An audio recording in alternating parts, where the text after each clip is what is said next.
I do like to be termed as a pioneer. I ain't no pioneer. I just did my job and did it well. You know what I mean? You know, and I enjoy doing it up to this day.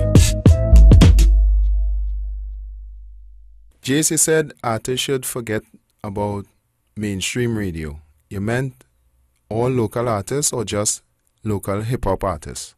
I'm talking about artists in general. Don't use or gauge mainstream radio as a crutch. Don't hold on to it as a crutch then. There's so many other ways. There's so much technology. There's so much ways to reach your fans, to reach new markets, and of course, all sorts of global, you know what I mean, marketplaces. You don't need mainstream radio. You definitely don't. You know what I'm saying? From Facebook, YouTube, Reverb Nation, SoundCloud, I could go on and on. You know what I'm saying?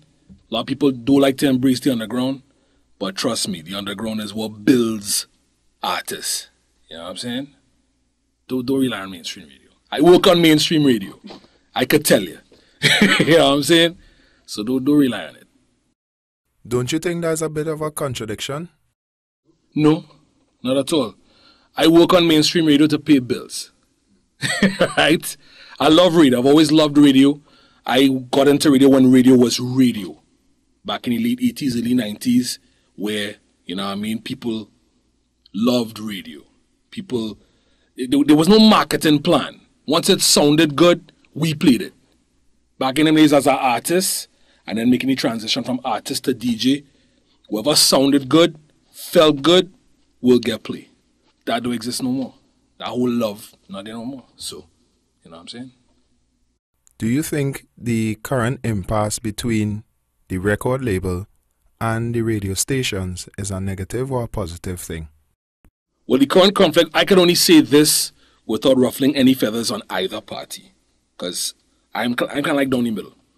I endorse what the particular record label is trying to do and trying to show people that, hey, an injustice is being done and we need to have it rectified.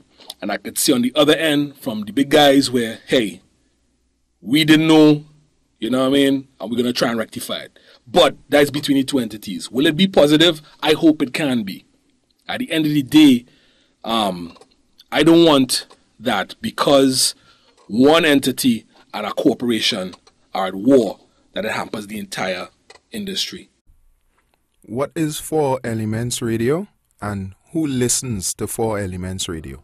Anybody that loves, breathes, eats, shits, real hip-hop music, you understand? Anybody who don't want to hear that tight pants crap on the radio, anybody who don't like wearing them bright, stupid colors and doing the stupid dance now, what's the dotage dance now?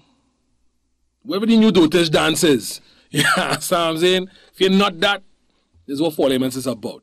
Do you have any intentions of changing the format of 4 Elements Radio from non-profit to commercial? No, that's it. No, that's dangerous. So I don't want any money for 4 Elements Radio. I will continue paying for the server and the bandwidth out of my pocket. You know what I mean? And even asking for donations. People have donated as well. You know what I mean? Through PayPal and whatnot. They be like, yo, I like what the station doing. How can I assist? You want to donate? No problem. But it's not a money-making venture. Right now, it's just an outlet. You know what I'm saying? It's an outlet that does not exist anywhere. You've been around since the beginning of the urban radio format in Trinidad and Tobago. Since then, what are the significant changes that you have observed? Well, first off, people don't train formally to be on radio. Right now, if a man just off the street, hey, you know this person, come on, take a thing, you're on air. I started off doing the graveyard shift. I was reading death announcements on Radio Trinidad, 7:30 a.m. Fuck all in about a.m. You know what I mean? Reading death announcements. Graveyard shift from 12 midnight to 5 in the morning. You know what I'm saying? No computers in them days. I mean to dwell on how hard it was then, but it's a good way to start. That's the training then. That's the boot camp. I went in the boot camp of radio then. You know what I'm saying? Back in the days of reel-to-reel, lining up programs to run, editing via razor blade, chopping your finger, playing commercials from cart machines. You know what I'm saying? So, to answer your question, basically the changes, and that's due to lack of training, and people don't respect what the machine is all about. When I see the machine, the entire radio game is all about. You know what I'm saying? What it entails, the responsibilities within being on air. That's just out the door. There's certain do's and certain don'ts. You know what I mean? There's a time to talk properly and there's a time to play. But these cats these days just want to play 24/7. You dig? In the days of Kiskadee Caravan, there was a lot of local music being played on radio. What happened since then? Since Kiskadee, well, back then there were only 2 stations. That's the first thing. All right, there were 2 stations. That was 95. That's before 98.92. There was 95. There was 100. All right. Back then, me being an artist, being an artist back then, before, as I said, making the transition to being a DJ, I remember submitting little demos to like Chris Boynes and Don Moore and them dudes, and they would be like, yeah, I'll give it a spin because it sounded good. Back to my point before. Once it sounded good, we gave it a spin. You know what I mean? And we were proud. Hey, this from Trinidad, give it a spin. When the influx of radio stations came, to me, I thought that would have been a plus where instead of having 1 or 2 outlets, you have 6 or 8. But eventually what would happen is, I don't know, certain stations were like, they would only want to play music from their camp. You know what I mean? Because there were certain stations that came out at the time, had their own label, so to speak. You know what I mean? Put out their own artists. And it was either you from that link or none. You know what I mean? And that's where the divide began. At least that's why I see it in my opinion. You know what I mean? Was it a good? No. You know what I mean? Because it's once again, you're stifling Trinidad and Tobago as a whole. You dig? But from then to now, it's just like a cancer. It just got worse and worse and worse. And at this stage of the game, where we see the whole cycle of people doing their own material, because back then, I would have to go and book a studio, do my own thing, do like 3 songs, pay a lot of money for studio time, pay a lot of money for mastering, editing, and all that. Now with the of course, the days of technology, you could do your own stuff. Produce 15, 16, 17 track albums, master it, press it up. You know what I mean? They have many outlets you could do it. Back then, I had a press vinyl. You know how much is to press 1 copy of vinyl be? 1 test press. You know how much money that is? Ask any of them sound men who used to get them plates, them 10-inch plates from Jamaica, how much that used to cost. You know what I'm saying? And I had to go and press 4 or 5 copies just to give 5 stations. You know what I mean? Now it's different. You know what I'm saying? But in terms of the airplay, I see it was growing. At one point, it was people began to embrace the local groups. And I'm talking about the hip-hop fraternity. You know what I mean? Beyond the soca stuff, because soca has evolved into a different ball game now. You know what I'm saying? Gone in the days of the gugundung. And now you have the bungees, you know what I'm saying? And of course the swappies and all these guys now doing their thing. And the music has evolved, you know? And with that whole fresh, young generation of music, you know, as far as the hip-hop game is concerned, that and all has even evolved. Where men, you know, the music sounds so much better, you know. The tones guys use it's standing up to par or even surpassing people of the international level.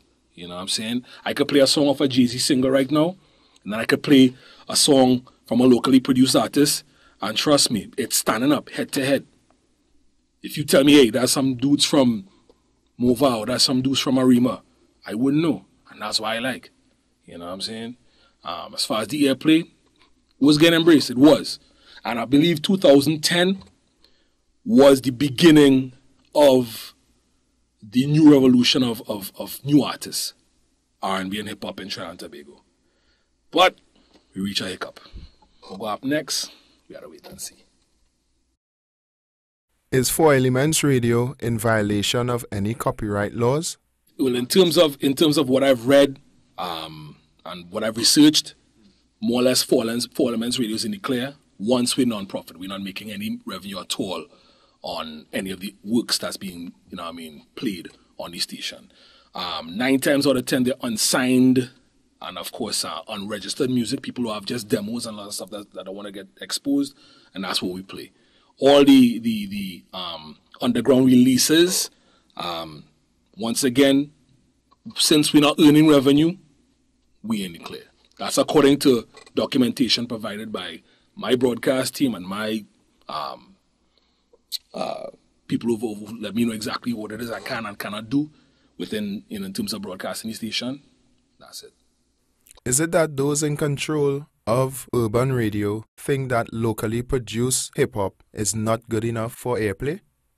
It's not the DJs say anymore. You understand? Back then, program directors relied on what the DJs knew musically. You understand what I'm saying? Like back when I worked at 95.1 and I had my Friday night show called Psych on a Friday from 8 p.m. to 12 midnight. The guy would just tell me, my PD at the time was Holly Thomas. And he was like, listen, Jase, here what's going on. You know the music more than me. This is my program administrator telling me that. You know the music more than me. You know what the vibe and, of course, the format we want the station to have, the song we want to have. You know the do's, you know the don'ts. Once it's songing good, you go ahead and fix your mix. And that gave the DJs the power, which we always had, to break new artists, introduce new music, you know what I'm saying, and set the trends. Now, when you go into any radio station, you look on our whiteboard, you have some rotation songs, that's it. The end. These are the songs we are rotating. These are the songs that will be played. You're going to hear them same 20 or 40 songs whole day. And that's not determined by the DJ. Is there anything artists should do technically or artistically to get airplay? Right now, artistically, I'm seeing a nice change. I've seen people going beyond the fictitious MCing where I sell all these keys and I just push drugs and I am the biggest pimp and I bull so much girls or whatever it is. Men stepping out the zone of that. You know what I mean? Because how much drugs you could sell, if you ever sell any. How much girls you pimp or bull. You know what I mean? That ain't sexy. Chicks ain't finding that sexy. You know what I'm saying? Nobody finding that sexy. And I like how people are now broadening the musical tastes and encompassing all sorts of different genres within to make their product sound better. So that's one thing I like.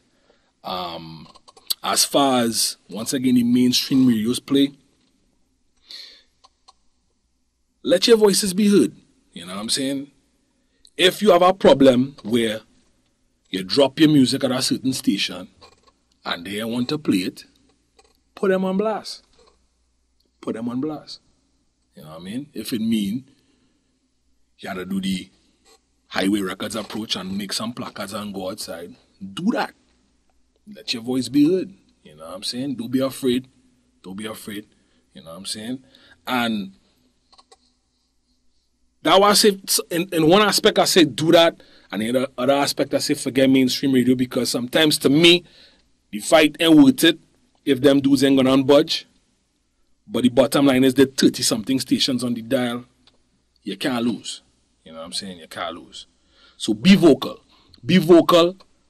You know what I mean? Don't be afraid to let a program director on a certain radio station know that plays your format of music. You know what I'm saying? Because I wouldn't expect it to run by a chutney station and say, I want my hip-hop track play. You know what I'm saying? That makes no sense. You know? But bottom line is, if people are doing you injustice, be vocal about it. Let people know. And don't depend on that play from said station. Now you could put a little video to your song, post that up on YouTube, use the different networks, the Facebooks, the Twitters and whatnot, put your stuff up, promote yourself, and go out there. It's guerrilla tactics, it's guerrilla marketing. You know what I'm saying? Don't depend on it. But if somebody doing you an injustice, where the music cannot be denied, where you know your product is real good, and men just decide not to play it just because, be vocal about it. You dig?